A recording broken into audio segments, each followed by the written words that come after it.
FM. How are you? My name is Esther Wachiko. I'll definitely be stirring the ship today on Martis. We're starting off at 1:56 p.m. this afternoon.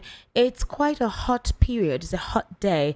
But, well, we have issues to discuss whether we like it or not, regardless of how the weather may seem to be uncomfortable. But we actually would have to go with what we're experiencing and see how we can navigate around most of the experiences that we are actually going on as an occurring right now. On matters, we discuss issues that has to do with Nigeria's socio-economic issues in this country. We look at the landscape, we look at most of the policy implementation and how it actually affects our economic hemisphere. We also look at how we can reconfigure some of the inadequacies that we experience, specifically from our recommendations and critical analysis on some of these issues. Also, we try to see how we can relate with some of the issues raised here on matters. So it affects every sector of Nigeria's socio-economic landscape, and it's quite important for us to address some of the issues that we're currently experiencing. It's quite an interesting one because if we go to the political scene, and as 2027 is coming ahead, quite a lot of theatrics are actually on ground. Conspiracy theories are beginning to unravel, and I don't know how the common Nigerian will actually, how this will affect the common Nigerian in the grand scheme of things. For example, one political elite who has been in the news lately, because I remember immediately after the 2023 elections, he went underground. We didn't get to hear anything again after the Senate committee could not properly screen him and he was not given the appointment. I'm speaking of former Kaduna State Governor Nasir El-Rufai. Now, here is basically the recent information. The Nasir El-Rufai has raised concerns about the possibility of his arrest and detention. I don't know why he would be arrested or detained. I don't know if this is a gimmick. I don't know if this is a way to garner public sentiment on his plight. I don't know precisely what the meaning of this is. He claimed to have heard rumors about his potential arrest, but stated that he has no intention of going into exile. In a post on X today, the former governor said his adversaries are allegedly trying to force him out of the country. How? Why? What is your significance in the grand scheme of things? You have a case in Kaduna State. Your case is in court. The person who is in charge now, that is Ubasani, says that you were involved in a couple of unscrupulous activities in terms of financial misappropriations. So you have a case in court. So how does that threaten your existence? How does that threaten your peace? You're appearing in court if you had to. Lately, you've been making comments about this administration. You've talked about the administration clamping down on dissenting voices and that is not how the administration is supposed to be. But you also said in the same breath that you're still a member of the All Progressives Congress. So you cannot be an opposition within the political party that you are part of, unless you want to become an Nyesom Wike. So if you are still within the party of the APC, which a lot of people think that once you are with the APC, you supposedly have an umbrella or a shield around you, who intends to arrest and detain you? Why would they also want you to go into exile? Why would you want to run away? Okay, so let's hear what he had to say. He says that I will spend more time in Nigeria than ever before. They have sent similar messages of intimidation and threats, plans on hold. Silence is no longer golden. Inaction has never been an option. They have sent me these threats, intimidation, through many of my friends, family, and political associates because they want me to go on self-imposed exile. The arrest, detention, and torture of perceived political enemies are nothing new in human affairs. I have been arrested and detained thrice in the past for expressing my views about previous governments. There is always a mourning after the arrest or detention or torture, and political life continues. As for death, it is when Allah destines it, and it is ultimately the date of every human. So for the attention of the pathetic characters that don't sleep well whenever I am in Nigeria, take notice that I intend to return in time for the launch of President IBB's memoir, inshallah, scheduled for the 20th of February. We depend on no one but Allah. We fear no mortal but Almighty Allah. We always hope for the best but plan for the worst. El-Rufai is currently involved in a face-off with supporters of President Bola Ahmed Tinubu and members of the All Progressives Congress. Isn't this information quite interesting? Like I said, I don't know what this whole dramatic or theatrical situation is going on within their space, but the common man will say, how this one take put a bar for my table? If you like, go on exile. If you like, don't go on exile. If you like, may they arrest you. If you like, may they not arrest you, no concern us. Because a couple of persons do not like Nasir El-Rufai. They would not call him their favorite. So it's understandable if they do not want to, let's say, see his sense of reason or have some form of sympathy towards him. But in the grand scheme of things, anyways, whenever we hear things like this, politicians who are usually at the fulcrum have an end game to whatever it is when they start off with all of this media attention. So let's take it to be that this is an unnecessary media attention while we await the presidency to react to this claim from Nasser El-Rufai. He did not necessarily name anybody within this administration. He did not tell us if the persons he perceived are supposedly a threat to his life are within this administration. They could be political opponents. They could be possibly the person who is in charge now. It could be anybody, but he did not say who. Well, that's one of the issues now that we're actually looking at. Meanwhile, the Dropbox visa processing option is no longer available for U.S. visa applicants in Nigeria. It's marking a significant shift in the visa renewal process. So, now here is what it is. The service, right, which previously allowed eligible applicants to renew their visas without an in-person interview, has been quietly removed from the appointment booking system. Applicants attempting to schedule visa renewals have reported that the Dropbox feature is no longer an option on the appointment booking platform. Meanwhile, the U.S. Embassy in Nigeria is yet to issue an official statement on the change. So there is a plan, according to this particular report, Blueprint, that President Trump of the United States of America intends to end visa service in Nigeria.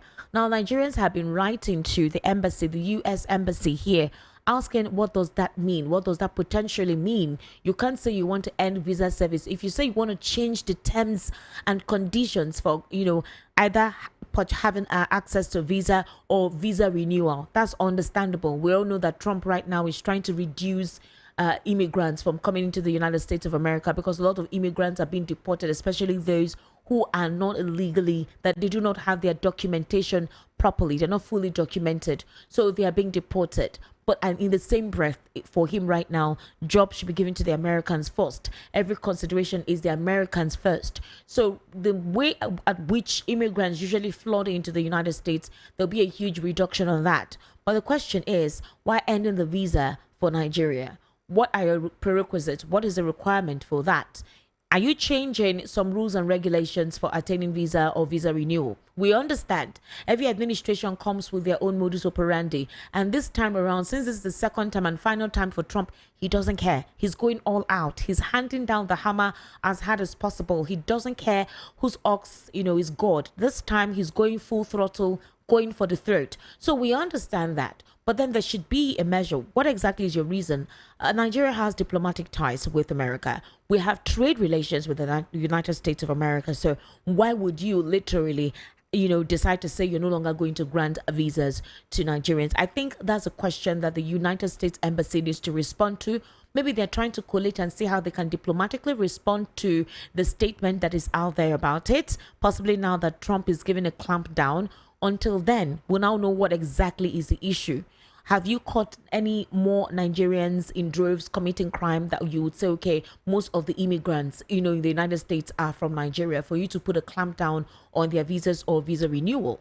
So all of you who are trying to travel to the United States of America or trying to renew your visa, maybe you can call in and tell me precisely what your experience is if you are in that motion of having to, you're trying to get access to the United States through trying to have attain a visa, or if you are also about to undertake a visa renewal and you're trying to update some of your documents, especially if your your visa, your passport is not yet expired, but you're trying to renew your visa. Let us know what you think or what experience it is you have, and if this information is actually true or it's just what a lot of Nigerians are speculating because of the rigidity of Trump's order right now. So again, it's quite very, very important. Now, there are also questions about the transparency as Nigerian projects receive 2.4 billion naira with no project executed. So there are complaints about the 2.4 billion naira that Nigeria received as grants for projects that are meant to be executed since 2023.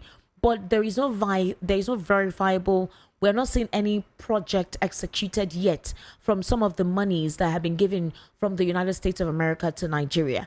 Now, the U.S. mission in Nigeria has raised concerns about the lack of progress on several federal projects despite significant financial disbursement under President Bola Tinubu's administration. In a recent statement, they highlighted findings by At Budget, which revealed that over 2.4 billion naira was paid to contractors for 15 federal projects across 9 states. However, no contractor had begun work on these projects. This discovery underscores the importance of civil society in holding the government accountable for transparent use of public funds. Now, a notable example includes a 401 million naira payment to mainstream contractors for the rehabilitation of the Welcome Nasarawa Farewell Road in Nasarawa State, while other projects in Delta and Osun states have also seen substantial funds allocated without any visible progress. So at Tracker NG, Budget's platform for promoting service delivery, they monitored 1,404 projects worth 282.5 billion naira across 25 states. Of these, 51% were completed, 24% are ongoing, 9% were abandoned or fraudulently executed, and 16% were not carried out at all. In light of these findings, civil society groups are calling for investigations by anti-graft agencies like the ICPC Nigeria and official EFCC, urging the prosecution of contractors responsible for these discrepancies. Elected officials are also encouraged to address abandoned projects to ensure public funds are used effectively with impact. Now, questions now rose as to Dave Umahi, Oga, where are you? The Calabar Coastal Highway, the demolition that commenced, was the continuation process like? A couple of funds that were released for some federal roads. What exactly is the update on that? These funds were funds that were generated in 2023 from the United States, or some of them from the World Bank, based on the president's economic reform program, and having to resuscitate most establishments in terms of updating our infrastructure. So they're asking, where are the evidence that indeed the monies that were disbursed from either the World Bank, all right, in 2023 are being utilized appropriately for some of these projects that you wrote a proposal that you needed these funds for?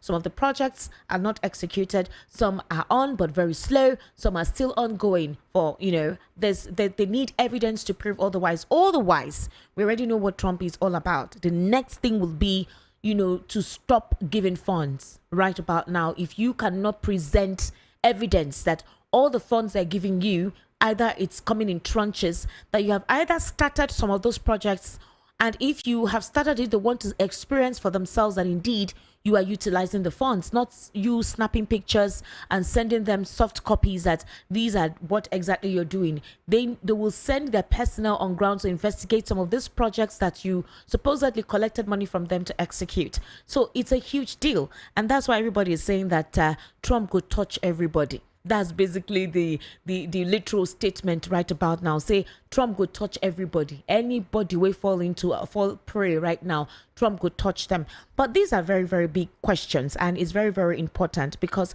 when it comes to services, there's some form of rigidity and stringent disposition from Trump. Would we say that some of these decisive actions he's taking is wrong?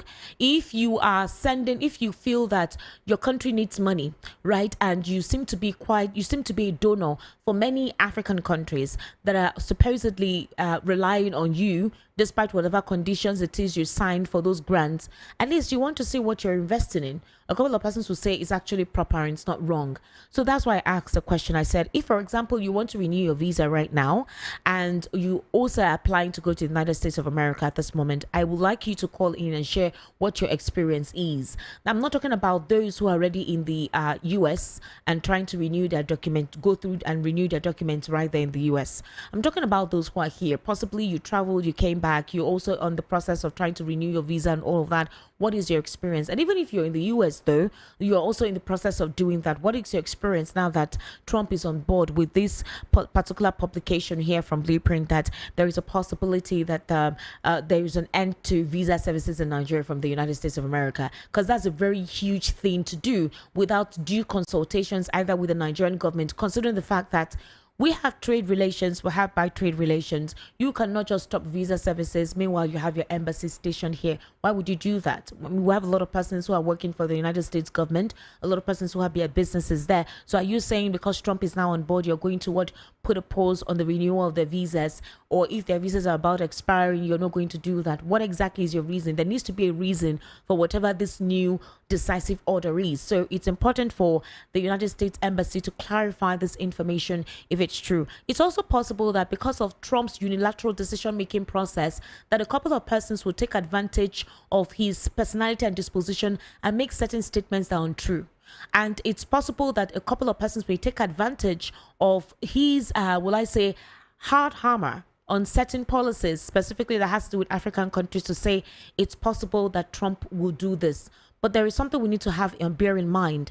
Nigeria is a sovereign nation. Nobody outside or our international counterparts or European committees that we have trade allies and diplomatic relationships with can wake up one morning and decisively tell us how to run our government, unless we are there is something that we need from them or we want from them. And part of the strings for them to give us any aid or grant would be setting conditions, which I believe the Nigerian government will be wise to look through before signing or having any agreement with them. So as a sovereign nation, I don't think any government whatsoever has a right, just because they seem to be known as a world power, to come and tell us what to do. It doesn't apply that way, and I don't think it works that way. So if you are in the process of having to acquire your own documentation, I would sincerely implore you to share your experience with us. We would like to know. It's very, very important, because we have a lot of Nigerians who want to travel out of this country. And if you say that visa access to visa renewal or having a fresh visa entry would be difficult to attain, well, it will be a good information for us to know about. So if there are other countries you would like to try first, then from those countries you now decide to apply to go to the US, I think that'll be, better than for you having to want to go from here. And if you're already there, you see that your visa is almost expiring and you want to renew, I'd like to know what your experience is all in that front. Now, another interesting thing is the fact that a lot is going on in Nigeria's judicial space. We have quite a lot of pending cases from both the elites and the non-elites. And one of the elitist cases, Omoyele Sowore has a case in court to answer to. Nnamdi Kanu too, currently, I'm sure we all heard, we saw what transpired yesterday in court. There have been quite a lot of statements as to what Nnamdi Kanu said in court, his attitude to Justice Binta Nyako, and some of these things he spilled. Some people feel that Nnamdi Kanu should be given respite. Some people feel that being in custody for that long could mentally and psychologically affect him. Some people feel that the imbalance or the erratic attitude is deliberate by the federal government of Nigeria so that they can declare him mentally unstable. I don't think that should be what the federal government of Nigeria wants to do, but that's what a lot of critics are saying. There's been a lot of talk on that case since yesterday. Others feel that he should try to be humble. He should tone down his antics, his disposition when he comes to court.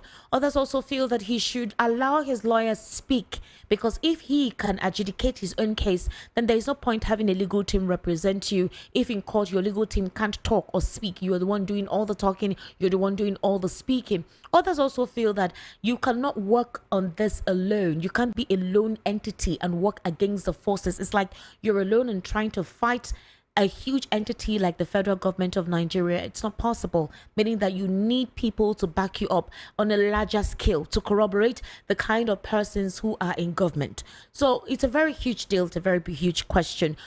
People also feel that Nnamdi Kanu's ordeal is because of his geographical location, which a couple of people feel that maybe if a political resolution is found, then most of these things we're hearing about the case will subside and resolute peace will come, into the southeast. But Nnamdi Kanu at this point in time has asked his followers and supporters to stop begging on his behalf, because he's not guilty of anything. You beg when you are guilty of something. I recall the last time before Justice Binta Nyako recused herself, she actually advised Nnamdi Kanu and his legal team to meet the prosecuting counsel of the federal government as well as the Chief Justice of Nigeria to see if they could have a political resolution on this matter. Now, I don't know what conditions were stipulated for Nnamdi Kanu, and maybe these conditions he refused to adhere to it. He rather wants them to continue with the case than agreeing to some of these conditions, because they may literally put a dent or stifle his agitation for Biafra or his agitation for self-determination. So we do not know what the conditions are, or if at all they approach the federal government, or if the federal government approached them for a peaceful resolution. So there are a lot of speculations on the case with Nnamdi Kanu. There are a lot of conspiracy theories as well to the case of Nnamdi Kanu. But the big question is this: the cause for Biafra, has it been mutilated?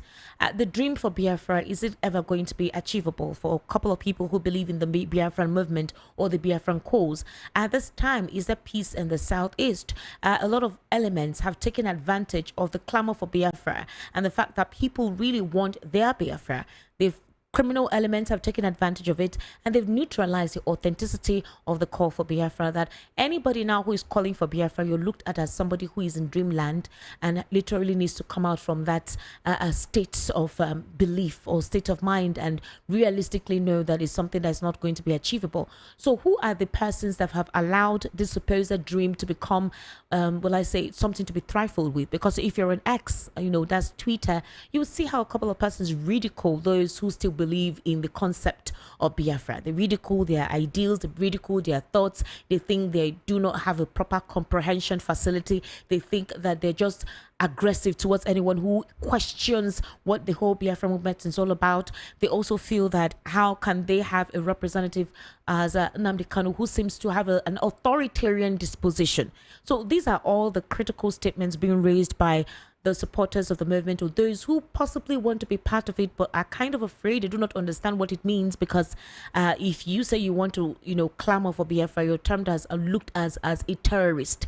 They say, okay, you're part of IPOB and is a terrorist organization, so I rather stay on the fence. I rather not be part of something that once they take me into the picture, I will literally be detained for the rest of my life or something like that. So it's caused quite a lot of back and forth.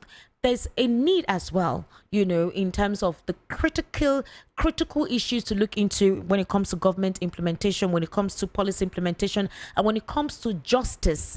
These angles are very sensitive and vital sectors in Nigeria's socio-economic and political hemisphere. But do the elites allow these laws to apply to themselves? You have a Yahaya Bello working freely. Nothing is going on. Everything is absolutely smooth. They will tell you that he can appear in court anytime he wants. You have a Hudu Yunus Ari making such brazen declaration, indicting governors, indicting top government echelons in buying beavers machines, in giving INEC officials dollars, and this man is still alive. He's not in DSS custody. He's not in the pits. I mean, it's so. A couple of persons will ask, why is there bias in the way justice is dispensed? When will there be equality when it comes to law?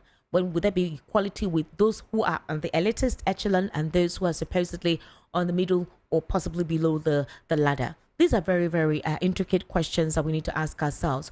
And that's why I said on Matters, when we have these conversations, we're not having these conversations to, heat up the polity. No, we're having these conversations to help ourselves logically understand certain things. When we intellectually edify ourselves on certain things, what does the law say? I remember Nnamdi Kanu shouting yesterday that Nigerians do not know the law. It's possible that the ignorance of the law has put a lot of persons in the deep state of slumber they found themselves in. Agreed. To be able to defend yourself as radical as you can. And if you know the law and you throw the law back at them, you could possibly be someone to be afraid of, and anything or any instrument can be used to stifle you or, shut your mouth. But at what point in our democratic system are we going to have that sense of equality across board? For example, you heard the Obasa issue, former Speaker of the Lagos State House of Assembly, where the members mentioned quite a lot of amount of monies that they say he was misappropriating. And then the FCC has not been petitioned on that to investigate him. So if at all he decides to go against party rules, if he decides to step on certain toes, then they will use the EFCC machinery against him. Is that how it's supposed to be? If indeed you mention quite a lot of malfeasance that this man was part of, why don't you go ahead and, investigate? These are taxpayers' money. Investigate him. But hey, if you belong to a certain political party, if you're not part of the political echelon, then you are side-passed, you're sidelined. A couple of stringent punitive measures don't apply to you because you are actually the one drawing the strings. So if the justice system decides to want to implement equality across board, this is where it starts from. exactly where it starts from. So I'd like to know what your take is on some of the issues that I've been able to shed a little bit of light here on Matters this afternoon. Is precisely 2:20, and currently I'm streaming live on YouTube. We're streaming live on YouTube. So if you want to virtually be part of the conversation, go onto YouTube. On the search bar is at VOP 903 FM. That's basically what you can actually do when you go on YouTube. And then on Instagram, I'm streaming live is on ESTANWAZ. That's on Instagram live, ESTANWAZ. Esther was ESTANWAZ. I would like to know what you have to say concerning some of the issues raised here. The number for you to call is 080-3692-9933. 080-3692-9933. Now, there's a caveat. If you call and you cannot hear me, go ahead, introduce yourself, tell me your name, your location, and then go ahead with your recommendation. You have 70 seconds, that is a minute and 10 seconds, so that we can take as many calls and read as many messages as possible. So I'll call the number again, 080-3692-9933. Hello, good afternoon, welcome to Matters. How are you? Hello. Yes, good afternoon. How are you, sir? Welcome to Matters. Hello, good afternoon. Are you hearing me? Yes, I can hear you. How are you? Fine, I'm okay. All right. This is Chinemere from Agbara calling. This is the second time I'm calling. All right, Chinemere. The number, it hasn't been going. Which number has not been going? Yes, it's Chinemere from Agbara. All right. You said the number has not been going. Is it the 0803 or the 0700? 0700. Okay, yeah, I think it has an issue. That's why I called this particular number. So you can call this one, 08036929933. Chamara, please go ahead. Okay. What I want to say here is that our federal government doing this selective judgment against some certain people. And they are making it very clear that it goes to a particular region.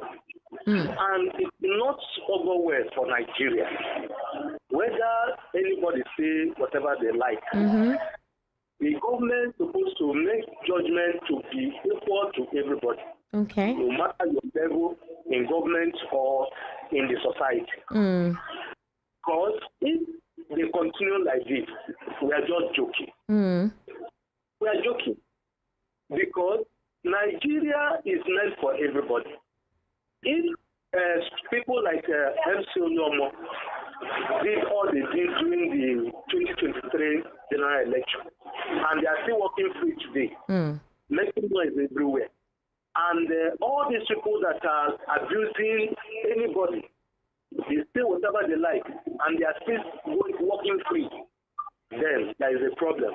When other people will say something, and our military and our police will stand up against that person immediately, you see them displaying a lot of things that they said they don't have to fight crime. They will locate this person wherever he is.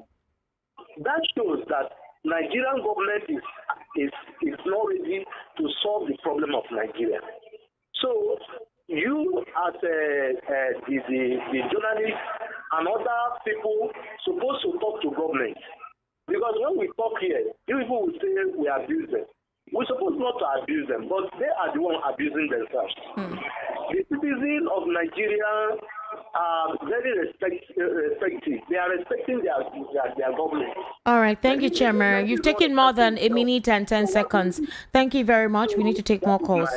All right. 08036929933. That's the number for you to call. 08036929933. I would like to hear your take on some of the issues raised here. For some of you who are trying to renew your visa, some of you who are in the United States of America right about now, and your visa will soon be expiring, and you're trying to renew it. What's the process like, and how has it been for you? For some of you who want to actually just start off with having to get your visa, what's the process been like for you? Okay, I would like to know. And also, I would like to, if you can send messages as well to let us know about that, that'll be nice. All right.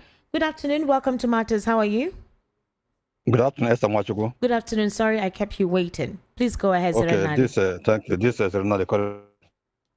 Hello? Esther Mwachuku. Sir? Can you hear me? Yes, I can hear you, sir. Okay. Esther Nwachukwu on this visa, this thing, by law put by this Donald Trump. Yes. You see, the way Nigeria is, I don't even because of what is happening in Nigeria, every time everybody want to leave. Esther Nwachukwu, here that I am, if there is a way they can take my document and force me to go back, so that we can force if can just this part of that out of that place. Out of which place? Get a right for anything. Not every time everybody want to run. Esther Nwachukwu, sir, are you hearing me? I can hear you. If there's a way, take document and force me to go back to Nigeria, so that we can come back and fix our country together. Okay. Not everybody want to run, and if people are messing the country up. So I would advise, even I'm in support of that. If they can do it here, extend it to Europe, so that everybody can come back and Zerenadi, you don't have to wait for them to seize your documents. Since you want to work, you can return home. I cannot do it alone. That is why if I can do it, I can do it. But if they can do it, if everybody also make up his mind to at least they reclaim the country. Okay. If I come now, they can. If they take me, everything just end. But I want you all to go together, so that you can just fix our country first. That is why, if they can do it, I can do. This I'll just tell to my document and come back. That is this is so that can fix our country. Okay. That's one. On another, this thing, no matter what, people can say anything they want. Esther Nwachukwu, this guy was just kidnapped. Is it by law? This guy just kidnapped from Kenya to Nigeria. And this guy have a case to answer. Today to the case, this is military lead by what is it called? The former chief of army staff went to the visiting. Did not wait to former chief of army staff. Are you referring to Buratai? Buratai, exactly. Then they went. Is it law? Why is it not? People not talking about that. Why is it they can talk any class they want? This guy, when if anybody foreign law in Nigeria, foreign constitution, this guy said this woman should recruit herself. And because of this man, they did it. After that, they just, I believe, because of the case the husband has, corruption case he has with the son. And forget that the person that's doing this is somebody's son. But Zerenadi, okay, don't get too passionate. If you remember, she recused herself when Nnamdi Kanu said he doesn't trust her. Then why did she come back? She's not the one that came back. She was asked to return by the Chief Justice. By right, this woman, if she can take the law, this woman just did it, and they should look for another person. That's what Nnamdi Kanu is saying. I don't know if you listen to the World News at 12. Mr. Anosike said something that possibly the Nigerian government just wants to embarrass her or frustrate her because she's tired of the case. Because if the husband has a criminal case with his son, if he continues, they can just bring the case up. That is why. And forgetting that Nnamdi has a family. He has children, and he has not seen the children for this thing. And not that they don't have any law, any this. Zerenadi, let's take more calls. Let's take more calls. Okay, thank you very much. Day. You too. Bye. Hello, good afternoon. Welcome to Matters. What's your name? Hello, good afternoon, Esther Nwachukwu. How are you, Peter Osifu? Fine, thank you for picking up my name, my voice. Okay. Yeah, once more, my name is Peter Osifu. I'm calling from Abarangene. Okay. Yeah, my take is on Nnamdi Kanu. Okay. It's not that I love Nnamdi Kanu less, but I love Nigeria more. Okay. Some people who have been listening to me on Nnamdi Kanu's matter, they may say that I hate him, or I'm even working for the government against Nnamdi Kanu. Far from that. You understand? A living dog is better than a dead lion. Nnamdi Kanu should be more tactical than what he's doing now. If you have been ambushed or kidnapped, and then there are two alternatives. Either you die in the den of your captives, or you leave that place alive. You want to think of how to leave that place alive.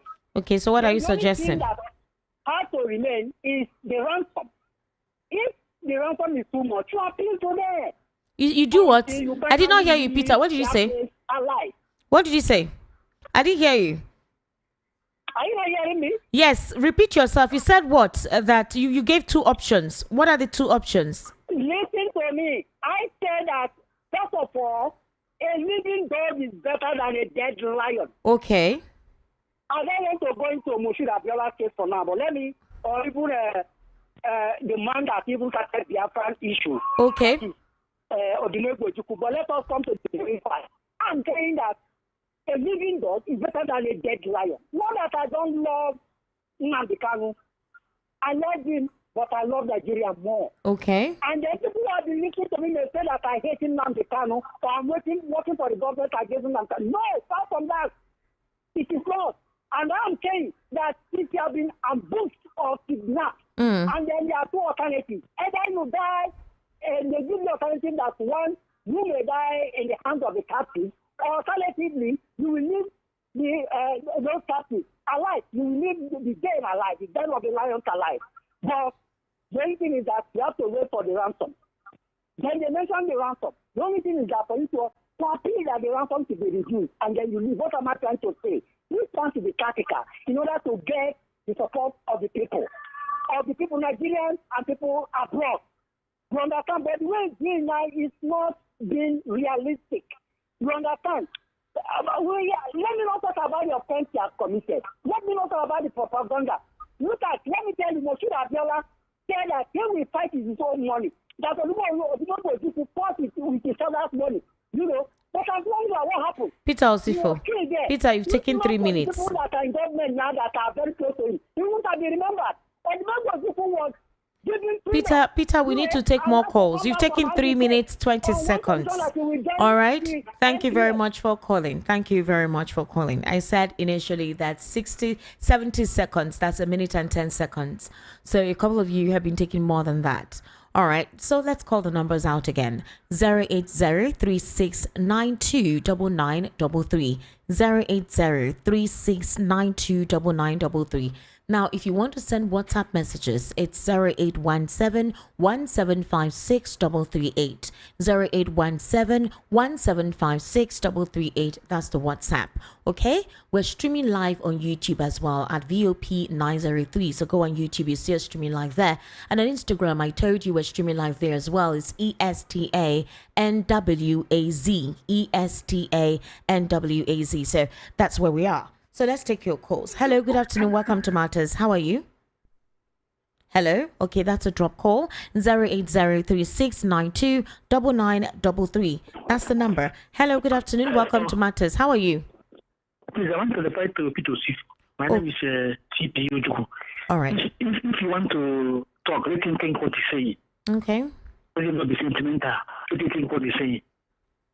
Okay, if you get him down, they cannot. Okay. Don't let him. So let him think well before he talk. This public video. Thank you. Okay. Bye. Thank you very much. That's all you had to say. I thought you contributed to other issues. Okay, so let's take more calls from you. The WhatsApp number is 0817-1756-338. That's the number to send your messages to. And the number to call is 080-3692-9933. Hello, good afternoon. Welcome to Matters. Yeah, Hello? It's Patrick. Patrick, how are you? I'm okay. All right, what's your location, Patrick? Korodu. Ikorodu, please go ahead. Well, let me talk about Nnamdi Kanu. Okay. He is a freedom fighter, as all of us know. Okay. So I thought this guy should be released Okay. without no wasting time. As at 2021, if I'm not mistaken, this guy will be in detention from is it this country? Go ahead, Patrick. Go ahead. In Kenya, yes, go ahead. So it's the right time that Nnamdi Kanu should be released. This guy did not commit any crime. He was kidnapped in one of the African countries, our neighbor here, to Nigeria by Buhari. And Buhari owed him for ransom. He refused to release him now. Tinubu continue. But this woman continued yesterday as a judge. But he tried to dilly-dally. At the end, he suspended the case to the further notice. So me, I'm calling out all justice, all lawyers. They read the lawyer, they study lawyer. And we, from Southeast, we are calling and we are pleading Nnamdi Kanu should be released. All right. This guy did not commit any crime. Okay, thank you, Patrick. Thank you so much. Now let's get ourselves adequately informed. Nnamdi Kanu was extraordinarily renditioned from Kenya to Nigeria way back in 2021 thereabout by former President Muhammadu Buhari. 2020-2021, yes, by former President Muhammadu Buhari. Now, the president could exonerate himself, the current president could exonerate himself by saying that the arrest or the extraordinary rendition of Nnamdi Kanu was not done by him. Maybe he would say, let the court take its due process and decide what they want to decide. But as it stands now, the brother had disclosed to us some time that the son of the president had had a conversation with him prior to the 2023 elections. And the son said that Seyi Tinubu, that's the president's son, had the consent or assent of the president before that conversation was had. Everything was verbal. That they had promised that there will be a peaceful election in the southeast so long as Nnamdi Kanu's case will be visited, that is, securing his release. And they had an agreement, a verbal agreement to that. Right now, the father won. That's Seyi Tinubu's father won the election. But, we've not heard anything from the quarter of the presidency. So there's been quite a lot of back and forth in that regard. As for the political resolution, it means that the prosecuting counsel, along with the defense counsel of Nnamdi Kanu, are supposed to meet with the Minister of Justice as well as the Attorney General of the Federation. They are supposed to be the ones to decide on this matter and see the political resolution that can be met, meaning that there will be certain conditions that will be ruled out. So it's either Nnamdi Kanu agrees to these conditions for his release, or if he doesn't agree to it, then maybe his stay in detention was what will continue. As it stands now, after the court appearance yesterday, Justice Binta Nyako said indefinitely. I had a chat with Mr. Anosike on the World News at 12, and he said indefinitely doesn't necessarily mean forever. It means that they could approach the court or the bench or her lordship anytime to reschedule another date for trial. But in the meantime, if there is any way, the prosecuting counsel and the defense counsel can come to a resolution whereby they're able to resolve this matter amicably for a political solution for peace to be established. That is basically what this particular, space of time or period is called for. So it's important for us to get ourselves properly enlightened. Okay? Hello, good afternoon. Welcome to Matters. How are you? Hello?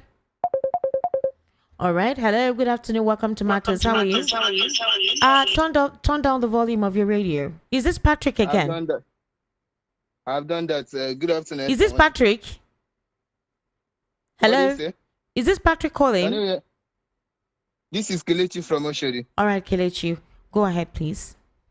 How are you doing, Esther? I am doing well, Kelechi. Thank you.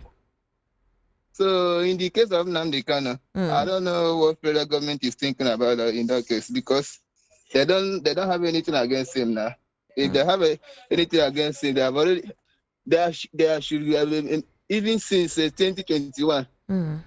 They're not supposed to even jail him since that time. But since till now, the court have never even convicted. The lawyers of the federal government don't know what to even do. So they say anybody that hold person for ground still hold himself. So that is what the federal government is doing. They still hold themselves. So it's only God. Even as Tinubu, you cannot release Nnamdi Kanu. Quote me anywhere. Nnamdi Kanu will stay there for 2 years now. All right. Yes. Okay. That is. Thank you. All right. Thank you very much. Thank you for calling. Okay. Hello. Good afternoon. Welcome to Matters. How are you? Hello. How are you? Good afternoon. Hello. What's your name? Turn down the volume of your radio. Yeah, my name is Samuel. Samuel. What's your location, Samuel? Yeah. I call it from Alimosha. All right, Samuel. Please go ahead. Yeah, I want to talk on the issue of Nnamdi Kanu. The issue of Nnamdi Kanu, as long as I've been following that issue, most especially for your radio, for VOD, yeah, this is my first time calling. Okay. So the government is just holding that guy unnecessarily, because even what Sunday Igboho has done is even more than what the Nakala has done. They went to his house at Ibadan with DSS. They were even shooting. You understand? Chasing bullets. Up to the Sunday Igboho is walking freely. But Nnamdi Kanu was kidnapped from Kenya, right in Nigeria. Up to now, he's still in detention. Is it good? And what Mr. Anosike was saying this afternoon around 12 o'clock news, he said it. He said the tribalistic issue of Nigeria that the government is doing to the Igbos is very, very bad. And it's truth. Let's be realistic. The Igbos are considered as first-class citizens in Nigeria, and which is very, very bad. If Nnamdi Kanu was to be a Yoruba man, he should be free now. Sunday Igboho is a free man now. Am I right? Yes. So why? Todego is a free man now. So why is Nnamdi Kanu different? And he's being kidnapped from Kenya to Nigeria. That's my take. All right, thank you very much. Thank you for calling. Okay, I sincerely do appreciate you calling. The number to call is 080-3692-9933. 080-3692-9933. The WhatsApp number is 0817-1756-338. My name is Esther Wachiko. You're currently listening to Martyrs. Hello, good afternoon. Welcome. Hello. Hello. All right. Hello, good afternoon. Hello, Esther. Good afternoon. How are you? What's your name? My name is Godwin Ibe. I'm calling from Agor Kota. All right, Godwin Ibe. Go ahead, please. Please, Esther, please, the man calling from Abaranje should mind the way he talk about, analyze about Nnamdi Kanu. If Nnamdi Kanu if he accepted that the man is kidnapped from Kenya, that means the people who are seeking for ransom, when they catch them, what will they do them? The people who kidnapped Nnamdi Kanu for ransom, as he said, how much after Nnamdi Kanu could not pay the ransom, so he has to be there. But if they get the people who kidnap, how much? What are they going to do them? That is another thing. Please let them be careful. Let them release Nnamdi Kanu. Thank you very much. Anything, because this thing they are building, these laws, they are building that if there are people who are above the law, there are people who, they are building it. When it will boomerang in Nigerian nation, that means Nigeria will be a lawless country. Thank you. All right. Thank you very much. 080-3692-9933. 080-3692-9933. When you call, let me hear your logical recommendation on the conversation. You don't necessarily have to talk about someone else. You call, you use your airtime to talk about somebody you consider to be relevant. Contribute your own quota to the conversation. Let's go ahead. Hello, good afternoon. Welcome to Matters. How are you? Turn down the volume of your radio, please. Hello, good afternoon. Yes, good afternoon. How are you? I'm fine, thank you. My name is Favor. All right, Favor. Go ahead, Favor. I'm calling from Ikorodu. All right, ma'am. Please, there are so many angles to this Nnamdi Kanu issue. Okay. Let us go back to 2023. Okay. When the elections were on, I believe that Nnamdi Kanu's case is tribal. I remember people were talking in Lagos State, where I reside, that Igbos should not be allowed to vote. And the only offense I can remember Nnamdi Kanu committed is that they said he's the head of IPOB. That is the Afran people. Abi? Now, they say Igbo people should go. This man said we are ready to go. Why keeping him? What is his offense? You people said Igbo people should go. You are keeping their head. Why keeping him? Allow him to go. You said you removed Binta or Binta Nyako, as the justice said. She's no more taking part. She recused herself in the case. They removed him. Now they removed her. You brought him. They removed her. Now you brought her back again to come and handle the case. Could you see that our government, they are very unserious? I'm so sorry to use that language. They are very, very unserious. If you say people should go, they are ready to go. Allow them to go. Release their head. I have not seen any singular or any particular offense that they said, Nnamdi Kanu, this is your offense, because you gave the Igbo people the audacity that they should go. Igbos should not be allowed to vote. What did they do to those people who were carrying a microphone and going about? If you know it's now your papa born you, come out and vote if you are an Igbo man. And now they say they want to go and you are holding their head. What does that mean? They are very unserious. The best thing for them to do, they should just go and use cloth, cover their shame, and release the man to go, because he has no case to answer. That is my own take. Thank you. All right, thank you very much for calling. All right, thank you. Hello, good afternoon. Welcome to Matters. Sorry for keeping you. What's your name? Hello, Esther Wachiko. Good afternoon. Good afternoon, sir. Apologies for keeping you. What's your name, please? Thank you so much for VOP, but too much. God bless you, people. Thank you. Yeah, this is Marcy Douglas, first one calling from Lome. All right, go ahead. Please, Esther Mwachukwu, I want to ask you a question. Are you an APC lady? Why are you allowing Osifo who don't have any point? Everybody can call in, please. It's not about party affiliation. This is a national radio. You cannot subject some persons to answer and others not to answer. Please go ahead with your contribution. Don't give time to Peter Osifo. What's your contribution? Okay, Esther. First of all, let me thank Shore for his interview, but he make it clear. You are pursuing a case. I hope if it happened that it's a Yoruba man, Nnamdi Kanu could have gone since. If it happened, I would say could have gone because an Igbo man. I thank God Shore make it clear. If you take this case to 100 years, you cannot get anything. Why not allow him to go? Why are we disgracing ourselves? Nigeria are disgracing ourselves. Now the young man is there teaching them law inside the court. Is it not embarrassment, Esther Mwachukwu?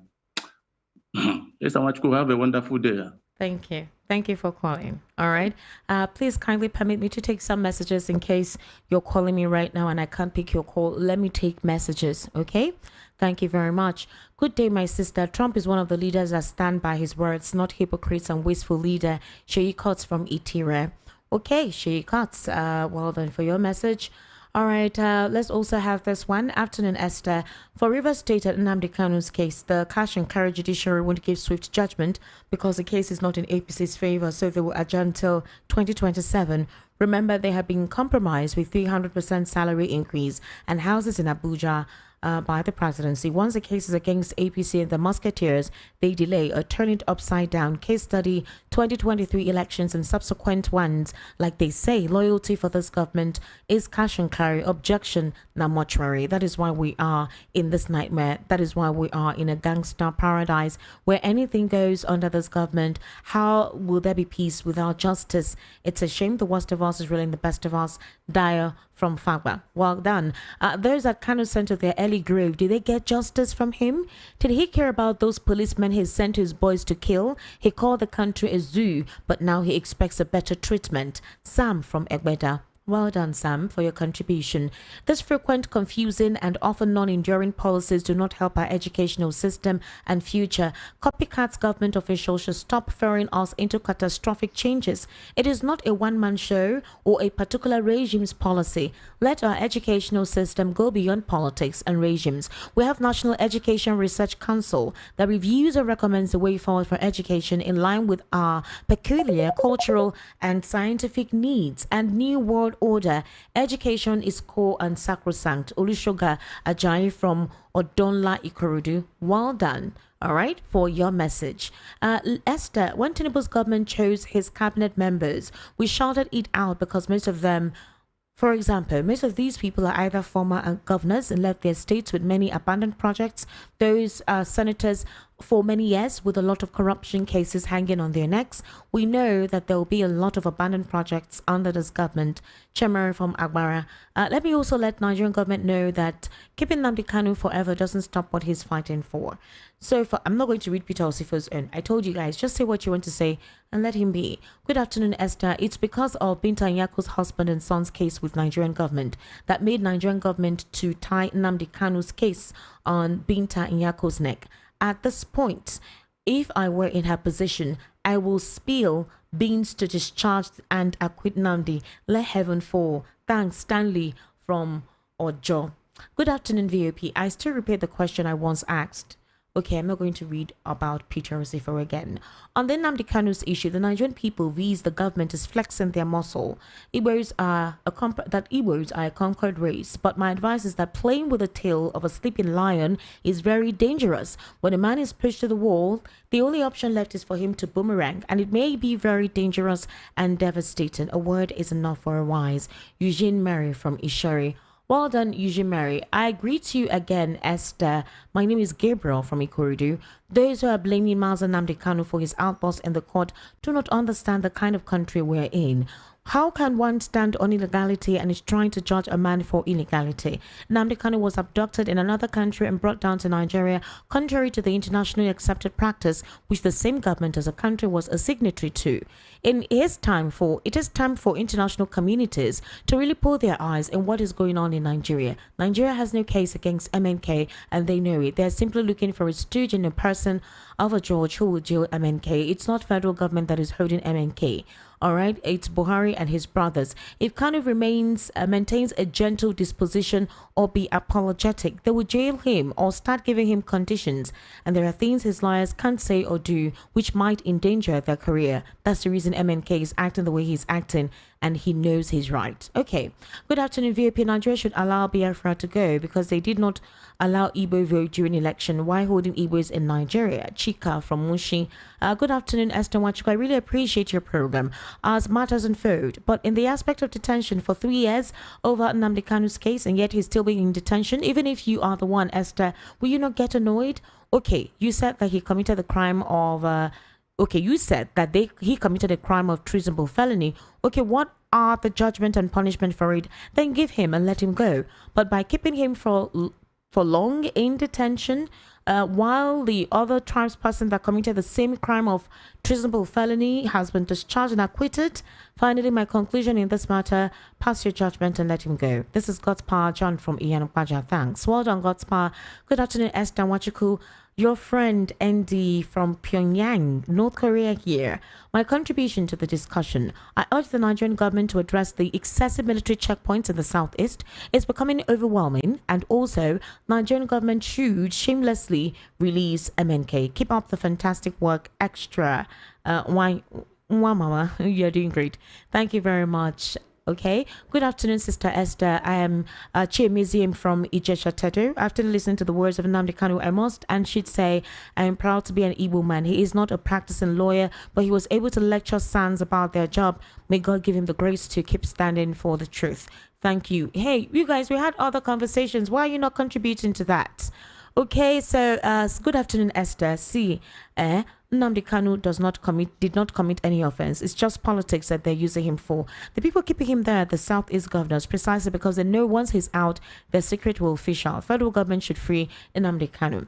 Okay, Collins from please, Esther, do not allow that man. I'm not going to read this. I told you, when you call or send messages, just go on, go ahead. Don't give relevance to anybody you consider not to be relevant. Hello, good afternoon. All right, Mel, please kindly call back. I would like to hear what you have to say. Hello, good afternoon. Welcome to Matters. How are you? Hello. Good afternoon. How are you? Good afternoon. My name is Yafumu Adama. I'm calling from Idimu. All right, sir. Please go ahead. Yeah, what I try to contribute that there's too much hatred where Igbo people is for this country. They don't have any love for Igbo people. Why do people generalize? For example, why do you generalize like that? I'm telling you the fact. For example, for this one, were never too long, for 2023 election, I learned a lot for this Lagos we did. Okay. I see a lot. I heard very different type of word. From there, I know that this country, I don't know, only God will help Igbo people, and God continue to be blessing us. So let this, they're talking about this Nandika, like, Tulumbu don't have time they don't have time. Because he also one of the all in boys supposed to be in jail today, but they cannot do it. Person will not do anything. When they go kidnap from Kenya, then bring a con Nigeria, leave it inside that place to judge the case, they no fee judge. God see the washing. And I thank God that I like the manner of Nnamdi how he spoke yesterday. He teach them what they don't know, and they will see the land because Nigeria don't have any law. Nigeria don't have law. If they don't have law, they know what to do. All right, thank you. Thank you very much. Okay, so let me read some messages on YouTube. This person says, Mas Comac says, that is the country you call a sovereign nation. Are you for real? Michael Jr. as a sovereign nation, my food. Okay, Aloy Onoha. Esther, stop helping these criminals make IPOB look like terrorists. Wow. Michael Jr. as a where law are not respected and you call sovereign nation, they play, madam. Okay. Ikechukwu Sebastian, Nigeria will soon happen to you, suffering and smiling. What have Nigeria done for you? You love Nigeria, my food. Wow. Not a para. Kidney. Tosin Esther. Peter Osifo is definitely your husband, or you have a crush on him, because why will you give him 3 minutes plus say nonsense and you give others 1 minute? Stop entertaining him. Tosin. please kindly, if you're in Nigeria, come on, let us show each other the ring that maybe you were there when the proposal was ongoing. Tosin, come to Nigeria, come and show people the pictures of the ring of exchange committing to each other or committing to ourselves. Muscomic says Nigeria is not one and can never be one, no matter what. That is the reason Biafrans are doing what they're doing today. Let them keep running around. Blessing, you don't make a deal with the devil. Yeah, Chineke now. We're gonna take them easy. Bikonu. Really, let's have peace in this country. I don't know, but we'll try to advocate for unity, for cohesion. Trust me, man. Okay, let me take more calls. Hello, good afternoon. Welcome to Matters. How are you? Hello. Hello, good afternoon. Hello? How are you? I can hear you. Good afternoon. Yes, good afternoon. What's your name? My name is Vincent. I'm calling from Ajawa Estate. All right, Vincent, go ahead, please. So this the Kano issue, I don't really know what is happening. I don't know what this young man do for God's sake. I don't know what this young man do for God's sake. When they don't want to release this man. Why can't you even to this man commit? And why I did not just forgive this man? I release this man, let this man go. I let this man go. I'm not people. Let this man go to God's sake. I beg our leader, our president, to release this man. This one do anything. You don't do anything. They just say, I kidnap this man for God's sake. But they should remember the last day. They should remember the last day. I believe no one that can remain in this world. Time is coming. Everybody will go and face in judgment. God bless you, man. Thank you very much for calling. All right. 08036929933 08036929933. I'll take one more call and then read the remaining messages here so we can wrap up the conversation today on Martyrs. 08036929933. That's the number for you to call, and the WhatsApp number to send your messages to is 0817175638. Hello, good afternoon. Welcome to Martyrs. What's your name? Hello, good afternoon. Yes, how are you? Hello. Hello. Yes, good afternoon. What's your name? My name is Gabriel All from right. Satellite Town. All right, Gabriel, please go ahead. I want to talk on this the Kano issue. Okay. Everything concerning this Nnamdi Kanu concerns every evil human being. You see, the fight I think Nnamdi goes because we are dignity vested in this country. Nobody regards us as part of this country.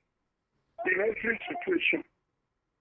When you look at all the people that committed crime, starting from the north to the west, you will see that what Nnamdi Kanu has done is not up to what they have done. But still, they are holding him in court. To the extent that this time around, they are suspending indefinitely. Kept him in the court, they sell indefinitely. Which shows that there is no person in Igbo land, starting from governors, senators, House of Reps, and the other way meaning Igbos that in Nigeria, that all these other Nigerians regarded as an important person. I have seen a lot of people that have spoken.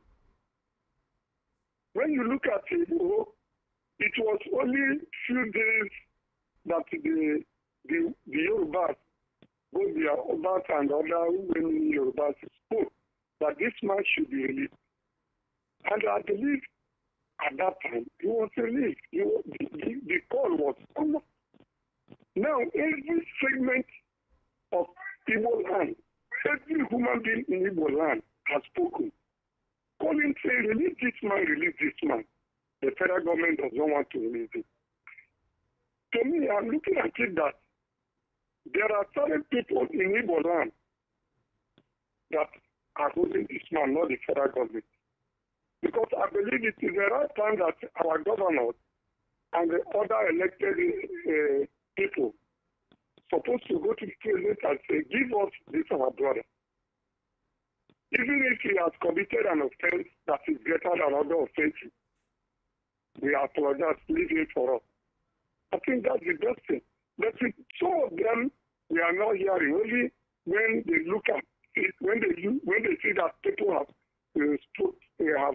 said something a lot. All right. You now see one or two of them. All right. Thank you very much. Since I appreciate you calling. All right, we need to wrap up. We have another program coming up very, very soon. In fact, in a minute. In fact, it's already time. We have Funhouse time coming up. Let me take this message and then we're done. Good afternoon, Esther Nwachukwu. Nnamdi Kanu's saga. President Tinubu's hands are tied. When he can hold the bull by the horns is after 2027 elections. That is when he can disappoint the cabal surrounding him on Kanu's matter. They should bear with him. Secondly, Kanu cannot be a lone ranger in his case. He should allow his lawyers address the press. He shouldn't be the one facing journalists. Mr. Ogunbiyi from Idimu. Our vengeance is coming soon on these bad leaders in Nigeria by the grace of God. Billy from Ikoto. Thank you guys very much for your messages and for your calls. I sincerely do appreciate it. Please, there's an information I want to pass across to you guys. Most times, information on platforms like this, as you come and display your intellectual vacancy, no research, no knowledge, you did not read through, and then you just brandish, you insult, you say a couple of derogatory comments to presenters who do a lot of work. They do their work a lot. We have to cover all ground. So if the questions don't fit your narrative, very good and fine. You can express yourself on other platforms and every other place. But when you come and derogate, when you come and question, I'm sorry, if you have the opportunity to, then come ahead and do the job if you know how to do it better without being biased in how you're able to address issues. So I would implore us to please be objective in our analysis. I would implore us to read and research, because when you come online and display your porosity is embarrassing to you as an individual. But for some of you who called, for some of you who sent messages, I sincerely do appreciate you. Thank you so much for listening and tuning in with us on VOP 90.3 FM. We sincerely do appreciate you.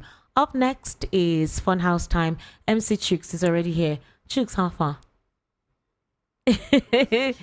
How far? How far?